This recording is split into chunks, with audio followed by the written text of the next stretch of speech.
Oh, Facebook, what are they saying today? Well, Amy's confused because this doctor is saying to eat 50 grams of protein, but this other doctor over here is saying to triple that.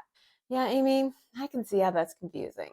But don't worry because here comes Becca to the rescue to let us all know that it's actually 50 grams of protein in phase one, but you get 75 grams of protein in phase two. But Vera says that that's not right because you're actually supposed to eat less than 20 grams of protein at least 20 days out of every month. Oh, wait, unless you're exercising, because then you need 0.8 grams of protein per kilogram of body weight.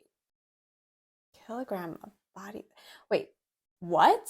No wonder so many people struggle to lose weight and almost everyone gains back everything they lose. Because who can keep up with all of these fad diet rules that don't even make sense? And why do so many people just want to argue over made up rules that don't work past the first few months? These people need the cold, hard truth about what it actually takes for sustainable weight loss. Seems like everyone wants to drop 50 pounds by next week, but for most people, reaching that goal never happens. And maybe your goals aren't even that lofty. Maybe you only have 20 or 30 pounds to lose, or you're struggling to get those last 10 pounds off. But even if you're in the minority of people who lose a big chunk of weight, are you also in the majority of people who gain it all back? Recently, I lost a big chunk of weight myself. And there was a big enough difference that I started showing my progress off on social media. But here's the cold, hard truth about my recent 40-pound transformation. This isn't my first weight loss rodeo. In fact, I've had far more impressive losses than this. So impressive that I appeared on several news stations, in the pages of People magazine, and I even wrote books about my transformation. But you know what else I had? Some pretty devastating weight regains. Because every time I've lost a large amount of weight, followed by regaining everything I lost, back came the hopelessness and misery and uncertainty of how I got right back to where I started. If you're still watching, I'm willing to bet you've had an impressive loss or two yourself. You've probably also lost weight only to regain it all back. As for me, after 30 years of struggling with diet after diet, I'm done.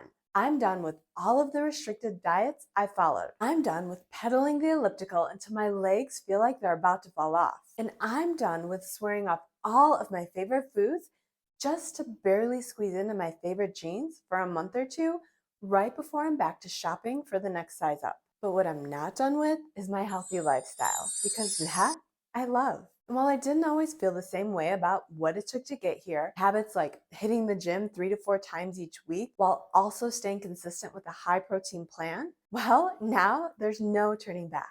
Because now I know that as long as I continue to build muscle with a progressive overload plan, while also eating in a calorie and protein ranges that are appropriate for my goals, well, I no longer have to commit to fad diets with results that only last as long as you can keep up with their hard to follow rules. And I finally learned my lesson that I don't have to spend hours upon hours on cardio machines, nor do I have to constantly starve myself in order to sculpt a body I love. Not only that, but I learned that the years I spent falling for these quick fix solutions, well, these eat way less while moving way more plans, are the exact reason I struggled with yo-yo diets for over 30 years. Now, that's not to say that taking the weight off this time was easy, because it wasn't. And by no means was it fast. But was learning how to properly build muscle while learning to care way less about what the scale had to say worth it?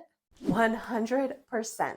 Especially since now that I'm on the other side, I can truly say I no longer struggle to maintain a healthy weight. And I've never been able to honestly say that before. Sure, I thought that when I followed keto and fasting, because, just cut out carbs and eat in a smaller window and poof, weight loss is yours. But looking back, even when I thought that it was that easy, it never really was all that easy. Because even though my weight never jumped all the way back up to 245 pounds, that doesn't mean my scale didn't jump around. Because every time I went on vacation, or for some reason life was too crazy to stick to my strict diet, my scale shot right back up to 150 or 160 pounds. And then I had to get back on the wagon in order to lose the weight. Once my hormones went crazy and ketoing harder only led to more struggle, it was no longer 10 or 20 pounds that I had to deal with. Because now there were 50 pounds that came back. And I had no idea how to take it off because even if keto and fasting did work again, the constant headaches and fatigue I dealt with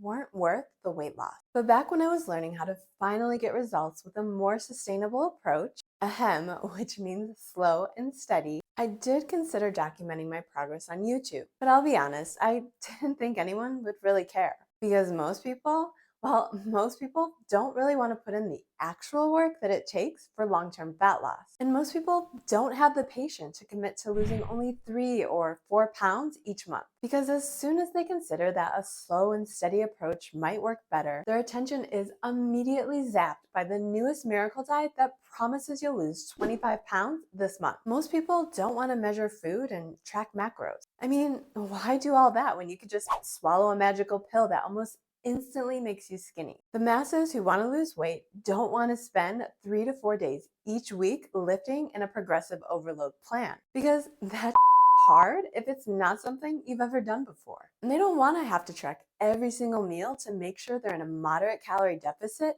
while also hitting their protein target, especially when it's so much easier to just cut out an entire food group or even skip a few meals each day. And no one seems to want to bother to eat enough real food protein to build muscle, especially when it's way easier to just grab a packaged diet food that tastes amazing. Look, it's keto. Ooh, ah. And quite frankly, no one wants to get up and move more or really even pay attention to how much they move. Come on, this one is so easy. All you have to do is wear a freaking watch and the watch tracks for you. Seriously, this one is so easy. But really, who wants to move more when you can binge watch unlimited Netflix? But here's the thing. You keep saying that you want to lose weight and that you actually want to keep it off this time. I mean, that's cool to say and all, but are you willing to put in the work? Like the work that actually makes a difference? Things like building more muscle so your metabolism doesn't tank with another super low calorie plan.